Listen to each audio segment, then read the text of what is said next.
প্রবাসী কামলারা ওরা ছুটিতে গেলে আগে বউরে না ধরিয়া স্কুলে যাইয়া মায়েরে ধরে আর প্রবাসী কামলার বাচ্চারা।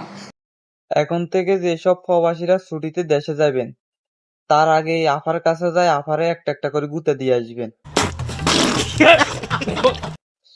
আমি তো ধরেন ছুটিতে যাইতে পারতাম না, কবে যাই কোনো ঠিক ঠিকানা নাই, আমার তো কোনো টাইম টেবিল নাই। আপনারা যারা ছুটিতে যান প্রবাসীরা তারা আগে যাই ওনারা একটা একটা করে গুঁতে দিবেন। গুঁতে যদি না দিতে পারেন একটা একটা করে টিপ দিবেন, উনি বুঝে দিতেছে এভাবে এভাবে করে টিপ দিবেন। তবে উনি একটা পায়ে টিপ দিতেছে, একটা পায়ে টিপ দিলে একটা দুলি দেব, একটা দুলতে না, মানে একটা বড় থাকবে একটা ছোট থাকবে, দুটোটা মিলে টিপ দিতে হবে। আগে সবাই যাই এই কাজটা করবেন। আগে আগে যাই চানের মন্তরে সাড়া দিবেন, তারপর জাইন নইব, কারণ ওনার চুলকানি একটু বেশি তো এই কারণে।